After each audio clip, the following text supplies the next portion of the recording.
કવેસ ઇબ્ન અલ મુલાવાહ એક બાળક માત્ર હતો જ્યારે તે ગંભીરપણે લૈલા અલ આમિરિયાના પ્રેમમાં પડ્યો. તે તદ્દન પહેલા દિવસથી આ પ્રેમ પર ચોક્કસ હતો. જ્યારે શાળામાં પહેલીવાર તેની નજર તેણી પર પડી હતી, તેણે લૈલા વિશે તરત સુંદર પ્રેમ કવિતાઓ લખવાનું શરૂ કર્યું અને તે ઈચ્છે તેવી કોઈપણ વ્યક્તિ માટે રસ્તા પર ખૂણે ખાંચરે મોટેથી કવિતા વાંચતો. આવી પ્રેમ અને ભક્તિનું જોશીલું પ્રદર્શન જોઈને ઘણાએ તે બાળકનું નામ મજનુ એટલે કે મેડમેન એટલે કે ગાંડો કેલો પાડ્યું. એક દિવસ મજનુને લગ્ન માટે લૈલાના પિતા પાસે તેમની પુત્રીનો હાથ માગવાની હિંમત આવી, પરંતુ તેણીના પિતાએ માગણી ઠુકરાવી દીધી. પિતાજીએ કારણ બતાવ્યું કે આવું લગ્ન એક કૌભાંડ પાત્ર બની રહેશે. તેમની પુત્રી માટે એવી વ્યક્તિને પરણવું યોગ્ય નહીં બને જેઓને દરેક વ્યક્તિ મેડમેન તરીકે ઓળખાતી હોય. તેને બદલે લૈલાને બીજી કોઈ વ્યક્તિનું વચન આપ્યું. મજનુ શોકમાં ડૂબી ગયો અને પોતાનું ઘર અને કુટુંબ છોડીને વનવાગડામાં અદૃશ્ય થઈ ગયો.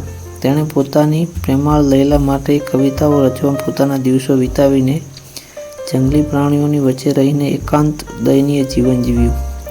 લૈલાને બીજી કોઈ વ્યક્તિ સાથે પરણવા દબાણ કરવામાં આવ્યું અને જોકે તેણી તેને પ્રેમ કરતી ન હતી, કારણ કે તેણીનું દિલ હજુ પણ મજનુ પ્રત્યે ખેલું હતું. તેણી એક વફાદાર પત્ની રહી. આ લગ્નના સમાચાર મજનુ માટે પાયમાલ કરી દેનારા હતા. જેણે શહેરમાં પોતાની માતા અને પિતા પાસે પરત આવવાનું નકારીને એકાંત જીવન જીવવાનું ચાલુ રાખ્યું હતું. મજનુની માતા અને પિતાને પોતાના પુત્રની ભયંકર ખોટ ચાલતી હતી અને તે દરરોજ ઘરે સુરક્ષિત પાછો આવે તે માટે તરસ્યા રહેતા. તેઓએ આશા રાખીને બગીચામાં નીચલા ભાગે તેના માટે ભોજન છોડી દેતા. તે એક દિવસ તે રણમાંથી પરત નીકળીને ઘરે પાછો આવશે, પરંતુ મજનુ એકાંતમાં પોતાની કવિતા લખતો રહીને એક પણ વ્યક્તિ સાથે ક્યારેય વાત કર્યા વગર વનવાગડામાં પડી રહ્યો. મજનુએ પોતાનો બધો સમય એકલા વિતાવ્યો. એની આસપાસ એકઠા થયેલા વનવાગડાના પ્રાણીઓ માત્રથી ઘેરાયેલા રહીને અને તેઓએ તેણે રણની લાંબી રાતો દરમિયાન સંરક્ષણ આપીને તે ઘણીવાર પ્રવાસીઓના જોવામાં આવ્યો જેઓ શહેર તરફના પોતાના માર્ગમાં તેની પાસેથી પસાર થતા હતા. પ્રવાસીઓએ કહ્યું કે મજનુએ પોતાના દિવસો પોતાના માટે કવિતા લખીને અને રેતીમાં લાંબી લાકડી વડે લખીને વિતાવ્યા. તેઓએ કહ્યું કે તે ખરેખર તૂટેલા દિલથી ગાંડો થઈ જતો. ઘણા વર્ષો પછી મજનુના પિતા અને માતા બંને ગુજરી ગયા. પોતાના માતા પિતાઓ પ્રત્યે તેની ભક્તિ જાણીને લૈલાએ મજનુને તેઓના સમાચાર મોકલવાનો નિર્ધાર કર્યો. છેવટે તેણી એક વયોવૃદ્ધ વ્યક્તિને મળી જેણે રણમાં મજનુને જોયો હોવાનો દાવો કર્યો હતો. ઘણી યાતનાઓ અને વકીલાત પછી વૃદ્ધ વ્યક્તિએ આગામી સમયમાં પોતાના પ્રવાસમાં તે સંદેશો પહોંચાડવા સંમતિ દર્શાવી. એક દિવસ વૃદ્ધ વ્યક્તિને રણમાર્ગમાં મજનુનો ભેટો થયો. તેમણે મજનુના માતા પિતાના મૃત્યુને સંબંધિત સમાચાર ગંભીરપણે પહોંચાડ્યા અને તેઓ દબાણપૂર્વક જુવાન કવિને પહોંચેલા ભયંકર આઘાતની સાક્ષી બન્યા. દુઃખ અને ખોટથી પરવશ મજનુએ પોતાની દુનિયાથી સંપૂર્ણપણે દૂર કરી દીધી અને પોતાના મૃત્યુ સુધી રણમાં જીવવાની પ્રતિજ્ઞા લીધી હતી. કેટલાક વર્ષો પછી લૈલાના પતિનું અવસાન થયું.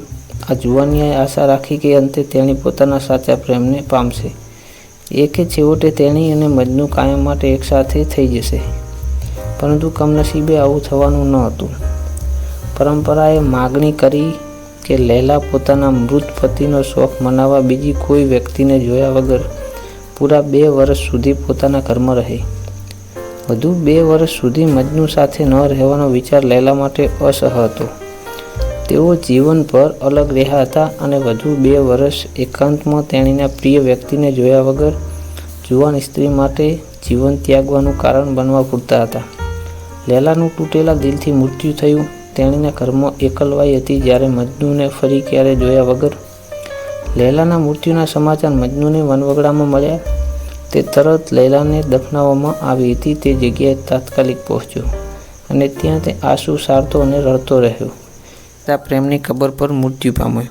હું આ દિવાલો પાસેથી લૈલાની દિવાલો પાસેથી પસાર થઉં છું અને આ દિલ અને તે દિવાલને ચુંબન કરું છું. તે એ ઘરોનો પ્રેમ નથી જેણે મારું દિલ લીધું છે, પરંતુ તે ઘરોમાં વસતી એક વ્યક્તિ છે.